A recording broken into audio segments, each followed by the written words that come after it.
When in the is this real estate market going to crash? I've got some news for you today.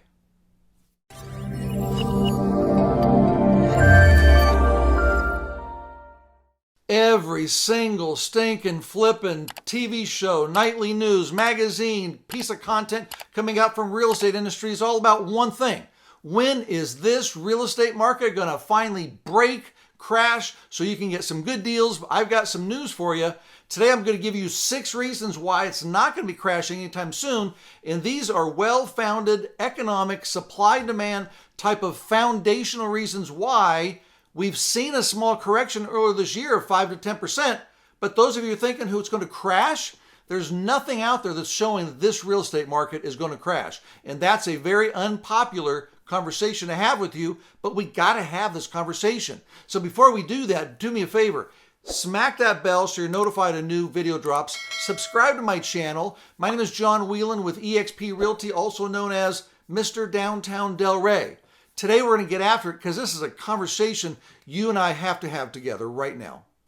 Starting in no particular order, we're going to start from the top. Number 1, let's talk about baby boomers. We don't talk about baby boomers much anymore because now we've got millennials and other people that are kind of taking the limelight. But think about this. By the end of this decade, 7 years from now, 2030, all baby boomers will now be over the age of 65. That's 75 million people who are going to be retired and gone out of the marketplace. These people have been in the stock market for the last 30 years. The stock market has done very well in the last few years. It's gone up. These people, like the rest of the United States, the average homeowner equity in the United States today is about $274,000. So you take that number with 75 million baby boomers who are doing one thing. What? They're trying to figure out how to retire. And think about this, 33% or 1/3 of the United States right now, people who buy real estate are paying cash. They don't need to worry about mortgage rates, whether they're high or low. These people are paying with cash. A year ago, that number was 30%. So that's obviously a 3% increase. And most of those people are the baby boomers, people flush with cash, not worried about it. They're looking to retire. Take a look at this particular graph as it refers to Florida and now in Delray Beach. Look at the number of people coming here with cash. Palm Beach County, 54%. You can take a look at that. So here in Florida, it's the 40s and 50% of people coming in here are cash versus the United States, about 1/3 or 33%. Florida is a place that's driving buyers, and a lot of those people live up in the cold Chicago, Northeast areas, and they've said, I've had it. It's time to take my cash, run to Florida, and finally retire. And according to the National Association of Realtors, this year about 40% of home buyers in America were baby boomers. That's up from, check this out, 29% a year ago. That's a massive increase of baby boomers now seeking to retire. And guess what? They're looking at brochures on retirement, and every single brochure has a palm tree, a beach, waves, fishing. And guess what? Where do you think those people are going? Florida. Delray Beach right now is in the limelight of that. Why? You can take a look at my video up here. I talk about the 7 things about Delray Beach that kind of make it cool. So it's the perfect setup. These baby boomers are leaving. They're coming to Florida. They're looking at places like Delray Beach. And guess what? They've got cash. Number 2 is the current low rate mortgage situation. I'm not talking about the 7% we're now seeing in the middle of 2023. I'm talking about the 62% of homeowners in the United States who currently have a mortgage rate below 4%, and the 85% of American homeowners who have a mortgage rate below 5%. These people are in what we call a mortgage rate lock situation. There's no reason for them to exchange their 3 or 4% mortgage for a 7% mortgage today. Me, in case in point, I got into a 3.1% mortgage rate 3 years ago. Now with inflation going from 3% to 9% and coming back down, that doesn't mean that prices of the goods that we buy is coming down as well. They're stuck at here, and they're most likely going to go higher in the future. So guess what? The average cost of a motor vehicle in the United States today, $46,000. Why would I want to take my low rate and exchange it for a higher rate when the cost of goods in the world are only going up? I'm stuck, and so is everybody else. Number three is that prices have skyrocketed over the last few years. Now, a lot of people have been priced out of the real estate market, which is unfortunate, but we have a healthy economy. Unemployment is still some of the lowest we've ever seen. Job creation is still strong. So the overall wealth creation engine has no slowing down in it whatsoever. Take a look at this from CoreLogic, which is a real estate management data company. They say, the average U.S. homeowner now has more than $274,000 in equity, which is up from $182,000 before the pandemic started. Those are crazy numbers. So we have tons of equity built up and people haven't used it yet. But what's that doing? That's not helping prices to crash. That's only helping to keep prices going in the way they're going. Now let's look specifically at Delray Beach, which right in the core of Delray Beach is the 33444 zip code. It's kind of the heart of downtown Delray. And as you can see in this chart, going back to July of 18, it even goes back further, but there is clearly an upward trend from the mid 200,000s, now almost pushing $1 million as the median price sold for this zip code. Of course, there's fluctuations in there, but overall, prices have done one thing, gone up. The next chart, let's take a look at the beachside zip code, which is 33483 on the bottom right here. Look at that. I know we're not looking at year over year numbers. We're looking at month over month, but up 15%, up to $3,100,000 for the median price sold in that area. That's where all the beach condos are. That's where the luxury homes are as well. We're talking about the mega mansions. That area is holding steady and doing nothing but continuing to climb. Now let's look at net migration, which is one of the biggest things for Florida, and here specifically Delray Beach. Take a look at this. Florida, based on the U.S. Census, is the #1 net migration. It's also the #1 domestic migration, people moving within. It's also the #1 people who are moving to Florida on a daily basis, which is 1,218 people per day. Look at the map on the bottom right. Florida is dark blue. We have Texas, which is, pushing 1,000, but Florida and the Southeast, this is an area where people are moving in droves. Why? It's a better business environment, they say. We have no state income taxes. It's just a trend, and guess who's on those buses and airplanes? Baby boomers who are moving here to get to this type of retirement. This migration pattern is not going to stop. If you look at that, California and out west, people are starting to move away from. And where are they coming? They're coming here.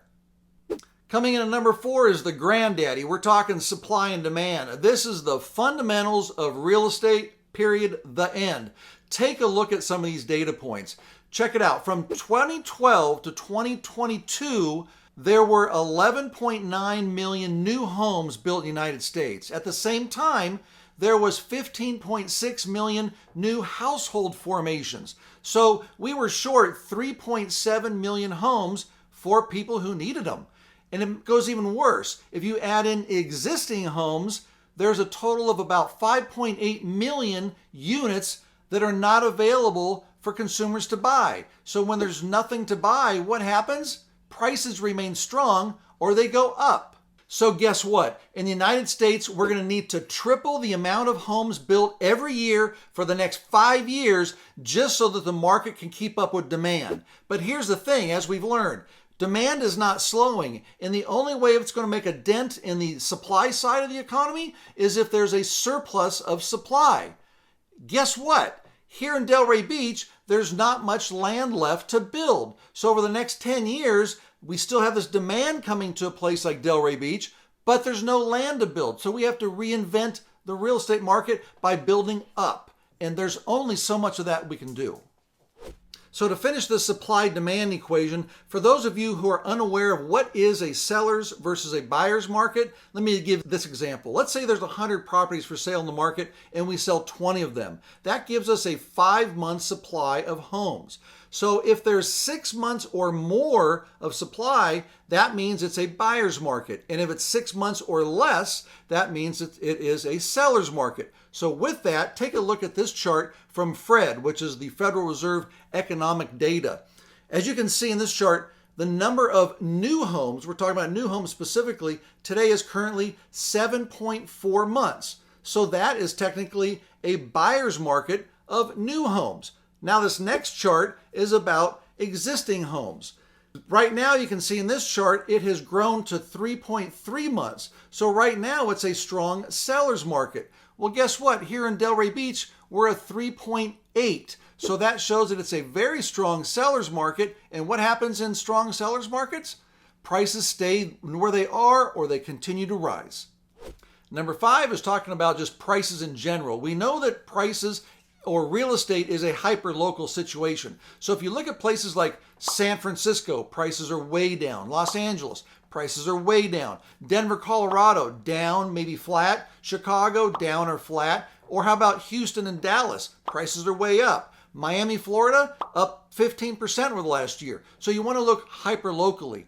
Specifically about Florida, the big narrative and the big thing in the news has been the number of insurance companies who've stopped writing business in the state of Florida because of lawsuits and frivolous claims going on, and of course all our hurricanes. But guess what? The state of Florida just approved 2 new insurance companies to come in here and write policies. So we have plenty of insurance to take a look at. That is only going to help. If we haven't seen a price drop yet with that situation, we're probably not going to see it at all. Now take a look at this piece of information. I've given this to you to look at in the past. You can hit pause and look at all this data about the Florida economy, what's happening with our tech industry, with tourism up. Hit pause, take your time, and read that on yourself.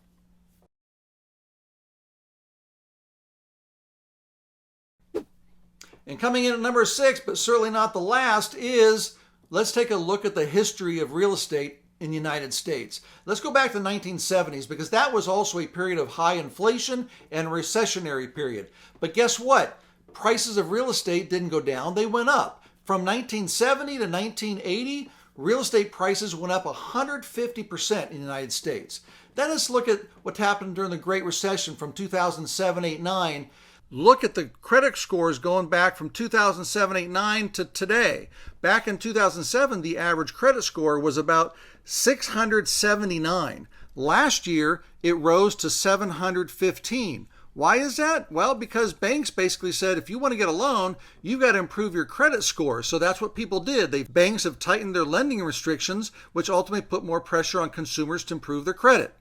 Also, and you can Google this one, if you look at recessionary periods, the last 5 recessions in the United States, going back, I think it's 40 years ago, 4 of the last 5 recessions, real estate prices actually went up. There was only one time, and that was during the Great Recession, where prices went down by a lot. And with mortgage rates going above 7%, the summer of 2023, they went to 7.49, everybody thought that the real estate market was going to crash. Well, guess what? Prices still are going up. Year-over-year numbers over 2022 are still in positive direction. So prices are not falling. And in a place like Delray Beach where demand is not slowing down, people are coming to this state and they're finding places in a local place like Delray Beach. 7% interest rates is not a big event for the market to cool off or crash. Take a look at even people are talking about foreclosures. Foreclosures right now are at the ultimate low in history going back 30 years. You can Google that. Until that changes in a drastic way, nothing is going to change in the real estate market. 7% interest rates are not going to crash the market. They are pushing people out, but the amount of cash buyers in this state is unbelievable.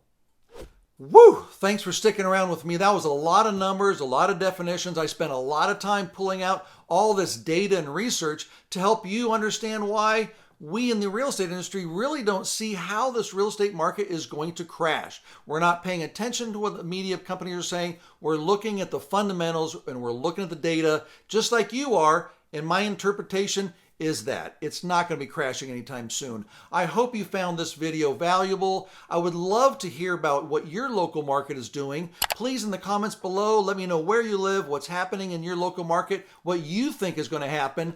And also, if you would like to be a part of my database, every Wednesday I write a free weekly e-letter. I talk all about South Florida, Delray Beach, from the real estate to tourism to what's happening in this place, why this place is buzzing. If you want to be a part of that, just drop your email down below or call me at the information below. We'd love to get together and have a glass of wine with you or a cup of coffee. We'll see you next time.